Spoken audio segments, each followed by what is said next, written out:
Hi, I'm Kristin from CareFusion, and I'm really excited to be here today to support Rolling Readers and their Share Your Love of Reading campaign. I wanted to read to you a story that is one of my son's favorites. It's called Corduroy, and it's written by Don Freeman. Corduroy is a bear who once lived in the toy department of a big store. Day after day, he waited with all the other animals and dolls for somebody to come along and take him home. The store was always filled with shoppers buying all sorts of things, but no one ever seemed to want a small bear in green overalls. Then, one morning, a little girl stopped and looked straight into Corduroy's bright eyes. "Oh, Mommy," she said, "look, there's the very bear I've always wanted." "Not today, dear," her mother sighed. "I've spent too much already. Besides, he doesn't look new. He's lost the button to one of his shoulder straps." Corduroy watched them sadly as they walked away. "I didn't know I lost a button," he said to himself. "Tonight, I'll go and see if I can find it." Late that evening, when all the shoppers had gone and the doors were shut and locked, Corduroy climbed carefully down from his shelf and began searching everywhere on the floor for his lost button. Suddenly, he felt the floor moving under him. Quite by accident, he had stepped onto an escalator, and up he went. Could this be a mountain, he wondered? "I think I've always wanted to climb a mountain." He stepped off the escalator as it reached the next floor, and there, before his eyes, was a most amazing sight. Tables and chairs and lamps and sofas and rows of beds. "This must be a palace," Corduroy gasped. "I guess I've always wanted to live in a palace." He wandered around admiring the furniture.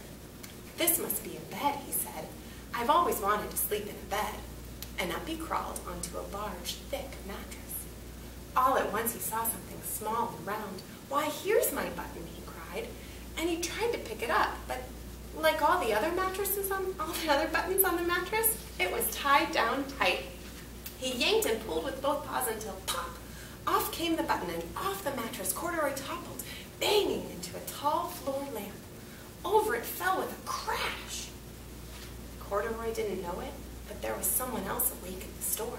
The night watchman was going his rounds on the floor above. When he heard the crash, he came dashing down the escalator. "Now who in the world did that?" he exclaimed.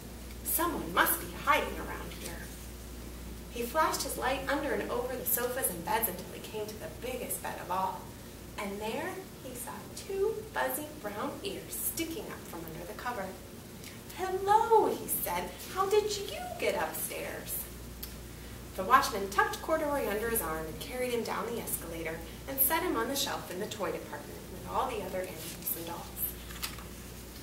Corduroy was just waking up when the first customers came into the store in the morning, and there, looking at him with a wide, warm smile, was the same little girl he'd seen only the day before.